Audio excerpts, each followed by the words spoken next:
नमस्कार, Ujjwala home kitchen मध्ये तुमच्या सर्वांचे खूप खूप स्वागत आहे। आज आपण डाळ कोबीची भाजी बनवणार आहोत। चला तर मग वळूया आजच्या रेसिपीकडे। कोबी आपल्याला असा छानसा कापून घ्यायचा आहे। मधोमध त्याचे दोन तुकडे करून बारीक असा छान आपल्याला कोबी कापून घ्यायचा आहे।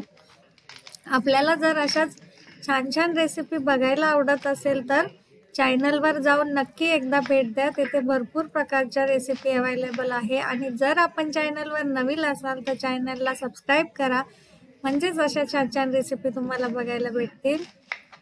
हे बघा, असा उभा कापून घ्यायचा आहे कोबी। हा छान असा लांब लांब कोबी भाजी झाल्यानंतरही छान वाटतो आणि खायलाही छान वाटतो। हे बघा, आपला सर्व कोबी कापून झालेला आहे। आता कापण्याच्या अगोदर आपण स्वच्छ धुवून घेतलेला आहे। आता तेल घेतलं आहे आपण कढईमध्ये, त्यामध्ये अर्धा चमचा जिरा आणि अर्धा चमचा मोहरी टाकून घेतले आहे। छान अशी तडतड झाली की छान फोडणी बसली की त्यामध्ये 2 ते 3 हिरव्या मिरच्या आपण कापून टाकूया। आता मिरच्या सुद्धा आपल्या फ्राय झाल्या आहेत छान। फार सिंपल आणि साधी रेसिपी आहे, पण फार टेस्टी लागते ही। थोडीशी हळद टाकून घेतली आहे, पाव चमचा आपण येथे। आता येथे हरभरा डाळ आहे, ही 2 ते 3 तास मी पाण्यात भिजून ठेवलेली होती।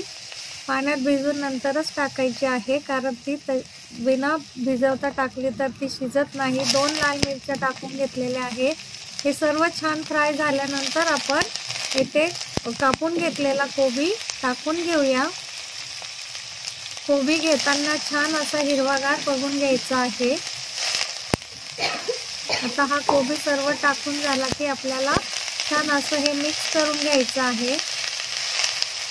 बघा, भाजी करत असताना गॅस आपण मंद आचेवर ठेवायचा आहे, म्हणजे आपली भाजी जळत नाही आणि याला शिजवायला पाण्याची गरज नाही लागत। हा वाफेवरच छान शिजतो।